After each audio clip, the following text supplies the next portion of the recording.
नमस्कार दोस्तों। Roulette act क्या है? रोलेट एक्ट का उद्देश्य क्या था? भारत में रोलेट एक्ट कौन से वर्ष में पास किया गया? जलियांवाला बाग हत्याकांड क्यों हुआ? इन सब सवालों के जवाब आज हम जानेंगे इस वीडियो में। तो आइए जानते हैं जलियांवाला बाग नरसंहार के इतिहास और रोलेट एक्ट के संबंध को।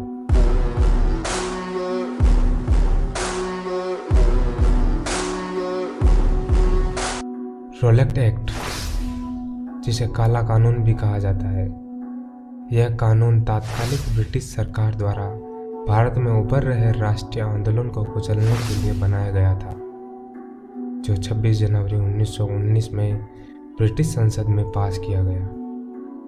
इस कानून के तहत ब्रिटिश सरकार को यह अधिकार प्राप्त हो गया था कि वे किसी भी भारतीय पर अदालत में बिना मुकदमा चलाए जेल में बंद कर सकती थी।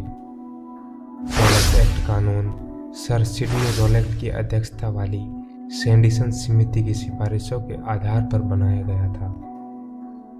रोलेट एक्ट का सरकारी नाम अराजक और क्रांतिकारी अपराध अधिनियम 1919 था।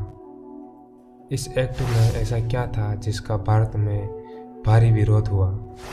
आइए जानते हैं। बिना वारंट के तलाशी लेना, गिरफ्तारी, बंदी प्रत्यक्षीकरण के अधिकार को रद्द करने की शक्ति, अभिव्यक्ति की स्वतंत्रता जैसे मौलिक अधिकारों पर अंकुश लगा दिया गया।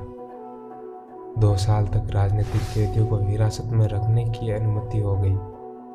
प्रेस की स्वतंत्रता का दमन, देश से निष्कासित कर देने का अधिकार। रोलेट एक्ट के विरोध में 13 अप्रैल 1919 को जलियांवाला बाग हत्याकांड की घटना घटित हुई। भारत के इतिहास में जलियांवाला बाग हत्याकांड एक ऐसा मंजर था जिसे कोई पत्थर दिल इंसान भी याद करके सहम जाता।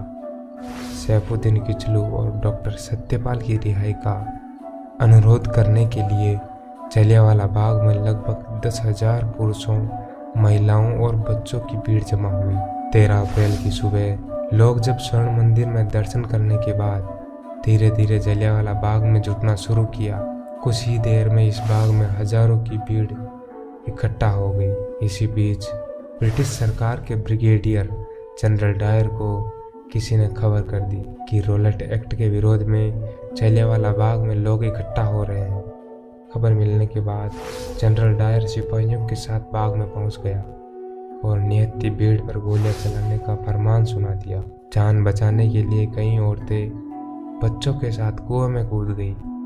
वहां से बाहर नहीं निकल सकने के कारण हजारों जिंदगियां हमेशा के लिए शांत हो गई।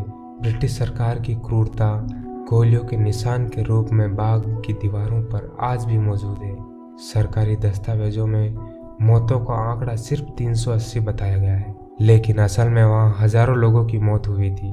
मरने वालों को लेकर कई अलग अलग रिपोर्ट्स हैं। हालांकि बताया जाता है कि करीब 1650 राउंड फायरिंग किए गए और जिसमें 1000 से ज्यादा लोगों की मौत हो गई। किसी एक घटना ने अगर भारतीय स्वतंत्रता संग्राम को सबसे ज्यादा प्रभावित किया तो वो यही घटना थी। इसके विरोध में बंगाल कवि और नोबेल पुरस्कार के विजेता रविंद्रनाथ टैगोर ने वर्ष 1915 में जो उन्हें नाइटहुड की उपाधि प्राप्त हुई थी उसे भी त्याग दिया। इसके विरोध में महात्मा गांधी ने केसरे हिंद की उपाधि त्याग दी। मदन मोहन मालवीय और मोहम्मद अली जिन्ना रोलेट एक्ट 1919 के विरोध में केंद्रीय व्यवस्थापिका की सदस्यता से त्यागपत्र दे दिया। जिस जगह यह घटना घटी थी उस समय पंजाब के अमृतसर में स्थित जलियांवाला बाग लोगों के लिए जनसभा आयोजित करने की जगह थी, जो आज एक ऐतिहासिक खूबसूरत बाग बन चुका है, जिसे देखने के लिए बड़ी संख्या में पर्यटक पहुंचते हैं। पहली झलक में जलियांवाला बाग जाकर आप भांप ही नहीं सकते कि यह वही जगह है जहां पर विश्व की सबसे बड़ी अमानवीय घटना घटी थी। 1961 में ज्योति के आकार का पिलर बनाया गया। 45 फीट ऊंचा यह रेड स्टोन पिलर उन निर्दोष लोगों की याद में बनाया गया है जो इस विभत्स घटना के शिकार हुए थे। इस बाग में एक अमर ज्योति भी है जो लगातार जलती रहती है। जो कुआं लोगों की लाशों के ढेर से और उनके रक्त से भर गया था, आज वह एक शहीद कुएं के नाम से जाना जाता है। यह बाग ब्रिटिश शासन के जनरल डायर की बर्बर कहानी कहता नजर आता है, जब उसने सैकड़ों निर्दोष देशभक्तों को अंधाधुंध गोलीबारी कर मार डाला था। वहां की दीवारों पर बुलेट के निशान देखे जा सकते हैं जब डायर ने अपनी सेना को फायर के आदेश दिए थे। इस घटना को लेकर ब्रिटिश प्रधानमंत्री डेविड कैमरन ने इस जगह का दौरा किया था। हालांकि कैमरन ने इस घटना के लिए माफ़ी नहीं मांगी, लेकिन इसे बेहद शर्मनाक करार दिया। इससे पहले भी ब्रिटिश प्रधानमंत्री विंस्टन चर्चिल इस नरसंहार की राक्षसी घटना कह चुके हैं। जलियांवाला बाग हत्याकांड भारत के इतिहास में वो काला दिन जोड़ गया जो किसी भी भारतीय के लिए भूलना नामुमकिन था। जय हिंद।